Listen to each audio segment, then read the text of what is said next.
Мындай қызық заказ түсті ғой маған бүгін. Бірінші заказдың өзі мынандай болып жатыр. Қалқаманнан шықтым. Мына жерде Райымбектегі 12 месяцевтен заказ алдым. Ол центрге Наурызбай Батыр 111-ға қарай. Содан кейін сразу осымен бірге заказ түсті, мынау Азия парктан. Суши, муши, анау, короче, курьерский. Соны алып мына жердегі жақын алыста емес. Ақсай, қарсымшы. Поездканы 2 минуттық жер. Так, бірінші заказды бердім. Кеттік, екінші заказға кеттік. Жаңалықтардан бұрын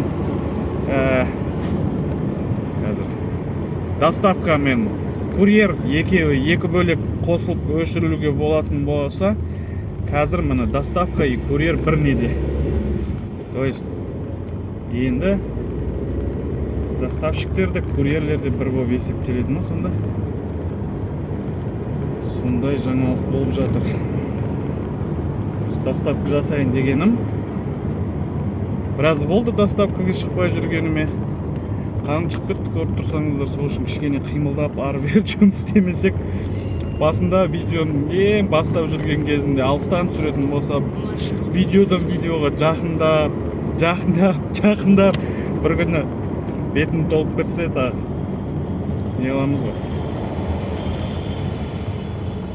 Бет толып кетсе, жолға қаратып қойған деймі, камераның бойына. Өзі за кадром сөйлеп.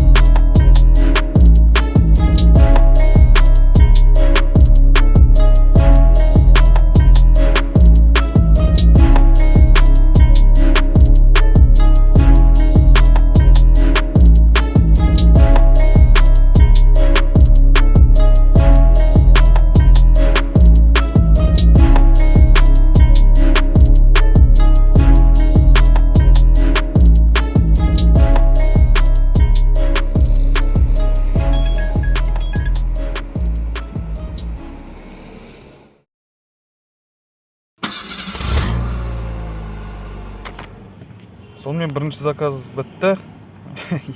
2050 теңге 2 заказға комиссиясын ұстап қалды. Маған қалғаны 1600-1700 теңге қалды дейік. Аздау 2 заказға. Тем более ожиданиясы бар, қанша уақытым кетті. Так, курьер 3 точки қайтадан дейді. Долгая поездка принять. Қайтадан 3 точка. Бүйтіп не қылатын болса, аздау. Сосын лужалар бар екен. Жақсы райондарда 2000 теңге болып тұр қазір. Минималка лужалары. Барлықтарыңызға қайырлы күн. Қазақ такси каналында сіздар. Мен жүргізушісі Орынбаев Мерей.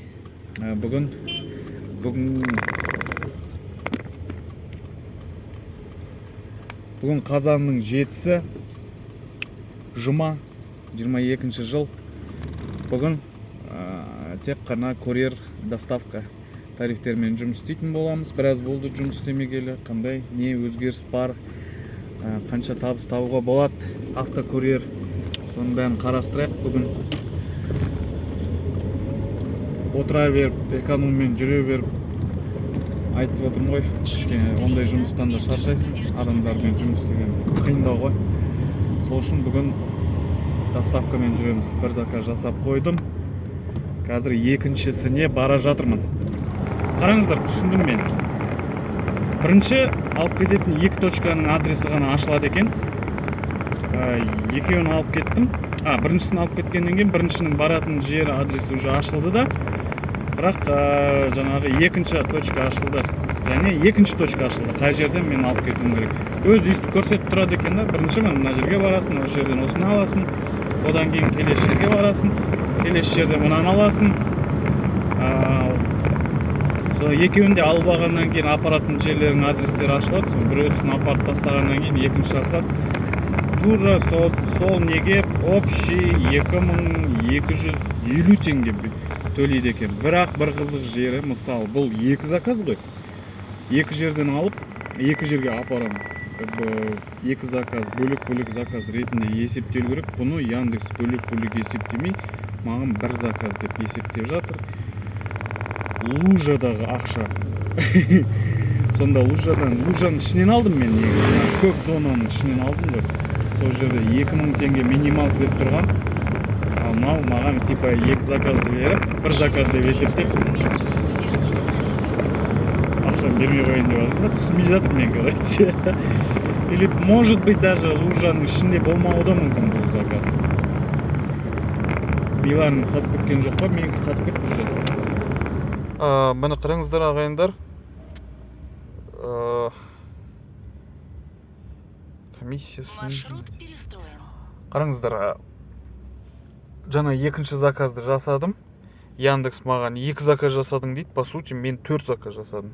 Жаңа бірінші заказым тура осы қайтадан осы жерге келдім. 12 месяцевқа келдім, көріп отырсаңыздар. Бұл жерден тағы 2 заказ аламын, көрдіңіздер ма? 12 месяцевтадан и мына жақта. Короче, бұл да негізі 2 заказ болып есептелу керек. Ал менде мына 2 заказ жасадың. Бүгінге 3551 комиссия ұстап қалғаннан кейін маған қалған осындай болып отыр. Линияда жүргеніме 3 сағаттан асып кетті уже. 3 сағаттай болып қалды, иә. 3551 теңге болды. Қазір тағы заказ алам. Неге жаздым? Служба поддержкиге жаздым, бірақ маған мынандай жауап келіп отыр пока что. Здравствуйте, почему 2 доставки посчитали как одну поездку, хотя это 2 отдельных доставки деп жазып едім. Здравствуйте, сегодня у нас очень большое количество обращений, мы не успеваем отвечать вовремя. Если у вас вопрос по активному заказу, пожалуйста, напишите нам с экрана активного заказа, мы обязательно поможем. На остальные вопросы мы ответим, но с задержкой. Простите, что заставляем вас ждать. Вот сондай жауап келді. То есть елдің бәрі өйстіп не обращаться етіп отса керек. Сол үшін солай. Табыс экономға қарағанда енді азырақ, бірақ айтқанымдай да жаңағы көп жүрмей дейсің, основном күтесің, уақыт көп күтеді. Солай. Сәлеметсіз бе? Сәлеметсіз бе, Тимур? Естіліп тұр ма жақсы? Міне мынандай проблема болып тұрады менде. Қазір бір 2 заказ алдым, 12 месяцевтан Ташкентский сайны жақтағы. Алматы қаласынан, иә. Регистрация осы номерде ма? Иә, осы номерімде. Мерей беріп келді ғой. Иә. Заказ қазір мен заказды тексеріп Райымбек 516 ма? Иә, 516. Біріншісін апарып тастадым. Екіншісіне келсем, бұл жерде қараңыздар. 2 зат болу керек екен пакеттің ішінде. Бұларда бір зат салып жіберген екен. То есть қазір кодты айтпай жатыр. Екіншісін әкеп беріңіздер, содан кейін айтамыз деп жатыр кодты. Екінші заказ Алматы, Садоводческая, иә. 106-ға, иә. Қазір жерде біліңсіз, мен қазір информацияны сұрап алайын. Күтіп аласыз ба? Иә, күтіп алам. Қазір білмеймін.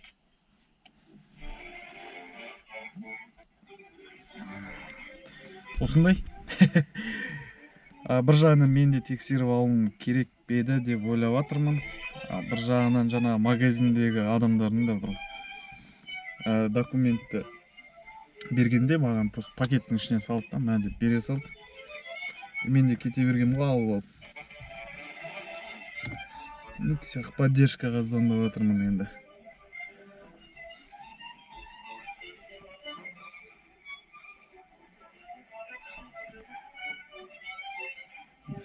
Баланста жоқ еді менде. Желдік түскен рахмет, Мерей Орынбаевтан естілдің ба? Иә, естілді. Бұл жерде сіз заказды аяқталмады, иә? Ау? заказ аяқталмаған, иә? Аяқталған жоқ заказ. Міне қазір сіз бүйтесіз, Яндекс Провересіне кіресіз. Иә. Заказ тұрады ғой. Иә. Сол кезде төбеге қарай көтеріп астында. Осы именно заказдың астында Аха. не тұрады? Возврат. Поддержка тұрады. Поддержка. Аха. Иә. Поддержка жазып жібересіз, өзіңіздің жағдайыңызды түсіндіресіз, яғни маған клиент бір сағат берді, ал алатын адам 2 сағат менен алу сұрап жатыр деп. Одан кейін сізге Яндекс өзі сізге отмена береді, дәмшігет береді. Аха, все түсіндім, хорошо, жарайды. Жақсы. Мені қазір қолымда сатаңыз бар ма? Жоқ, басқа, рахмет үлкен. Сау болыңыз. Осындай проблемалар болады екен. Проблема. Так, енді ары қарай кеттік онда. Не дейді, қараңыздар, мен көріп отырсыздар ма? Қала қай жақта, мен қай жақтан. Жасыл жер тауда, таудың үстінде. Қаланың мынау бетінен барғам ғой.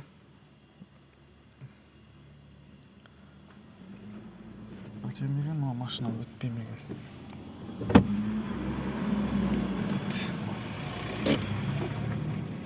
Так, енді поддержка дейді. Поддержка. Осы жерге жазамыз енді проблеманы, қандай проблемамен кезіп қалғанымызды.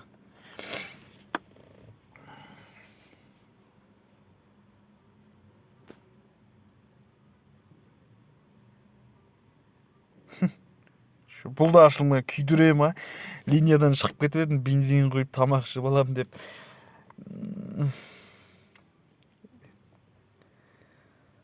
Бетімнен көрініп тұрған жара, ішімнен боқтап атқан.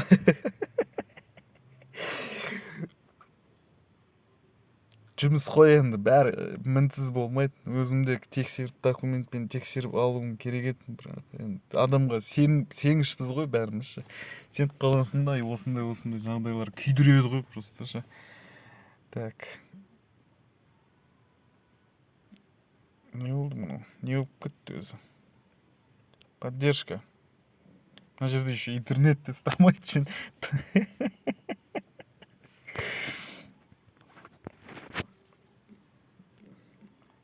Күтеміз, отырамыз, уақыттың бәрі кетеді. Здравствуйте, произошла проблема со вторым заказом. Клиенту должны были отправить 2 товара, а вместе этой отправили 1 товар. Теперь клиент отказывается, говорит код подтверждения. Что мне делать деп жазып жібермен. Күтейік қанша уақытта жауап беретіндерін бұларында. Короче, осындай. Айтпесем, негізі заказдың суммасы да жаман емес еді. Мұны 2780 теңге. Конечно, комиссиясын ұстап қалады. 2200 теңге дейма маған қалатын еді. Так, көрейік, не деп отыр мыналар? Что-то жоқ болды ғой. Әлі күтіп отырмын.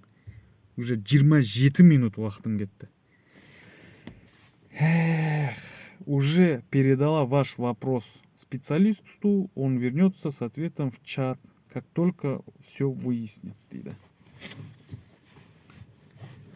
А мен болсам өстіп отырамын. Негізінде жұмыс болғаннан кейін кез келген жұмыста бұндай нелер болып тұрады. Ахуалдар деймін, қалай дейді. Сол үшін ашуланбай, жынданбай, ештеме етпейді. Мұқият болған дұрыс қой. Всегда доверяй, но проверяй деген сөздер бар емес пе? Бәрін тексеріп жүру керек.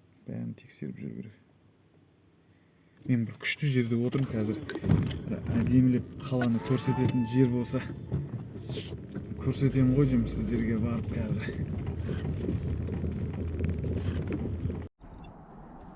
Мынандай Алматының ауасы.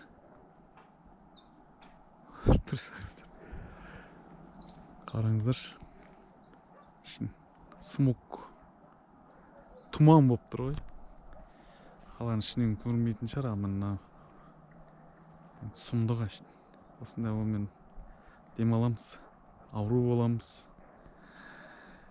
Мына қала жағы, мына артқы жағы қаланың қараңыздар. Мына жақтың аспанын қараңыздар, көк көмек.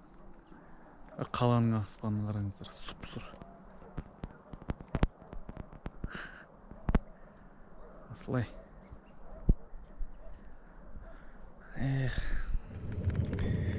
Если получатель отказывается принимать...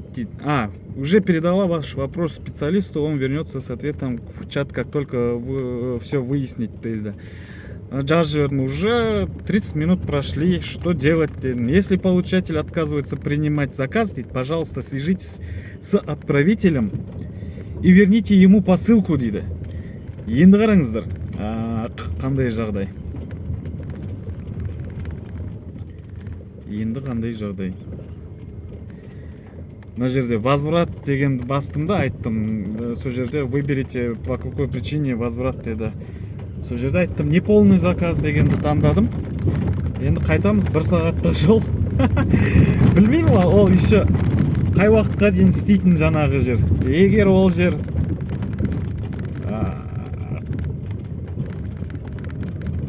алтыға дейін істейтін болса, сағат деген 5-тен 51 кетті, үлгермейміз. Ертеңге қалады, скорее всего, ертең апарып қайтару керек болады. Біз болсақ қай білмеймін енді. Бір жағынан менің де косягым болды. Сосын мұқият болыңыздар. Заказды перепроверять етіп бәрін. Отказ көрсетіп. Міне бүйтіп, қандай жолдар, жол жоқ, сақыр-сұқыр. Қалағандай қай жерде тұр, мен қай жақта жүрмін, көрдіңіздер ме? Осындай подъем, спуск, қырсық болып кетеді. Бірақ бұнда енді күнде болмайды ғой, жарты жылда 1 рет болады. Тем более өзім жаңағы тексеріп алсам, бұндай да болмайтын еді. Ойлап қалмаңыздар, бұл жаңағы Яндекстің кінәсі деп, Яндекстің кінәсі емес бұл. Бұл конкретно екі адамның кінәсі. Маған товарды жинап берген адамның кінәсі, сосын соны таңда тексермей алған мен кінәлі болып тұрмын ғой.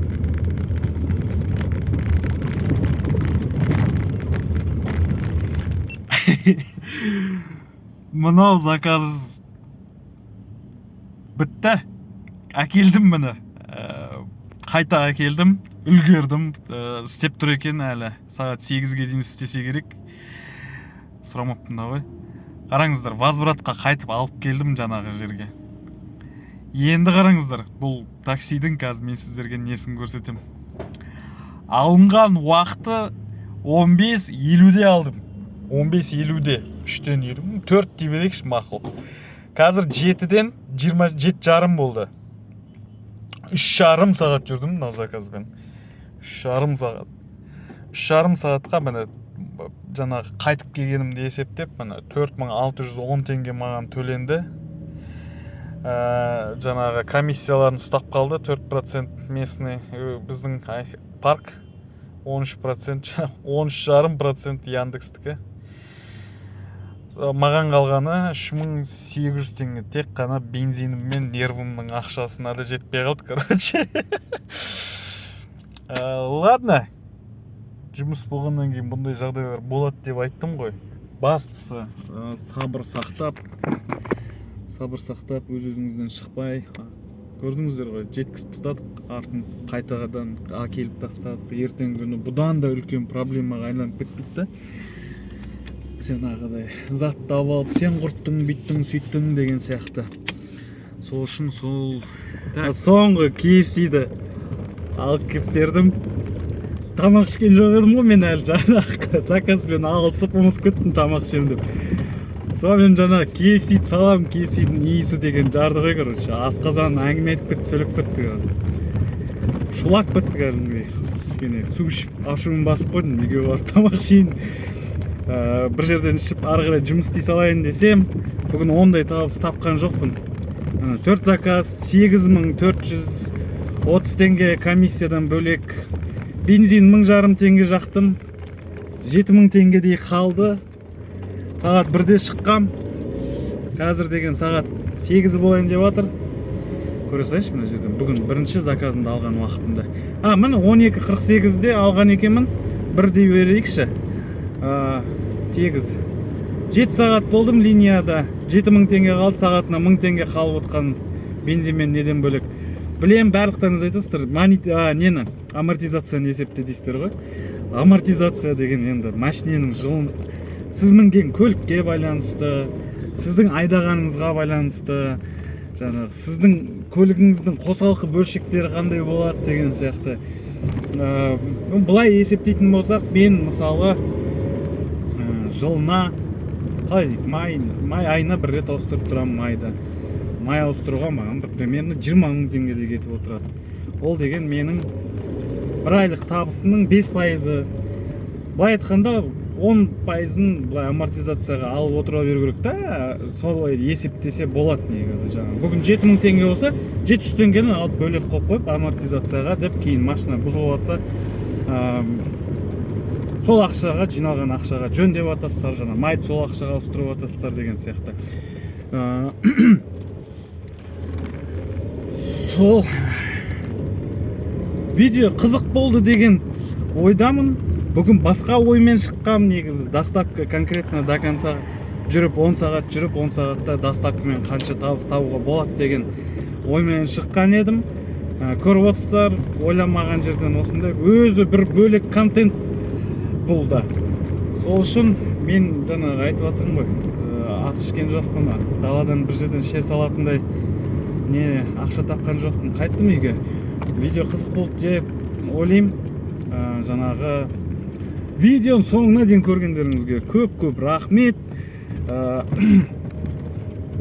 Келесі видеода жолыққанша аман есен сау болайық.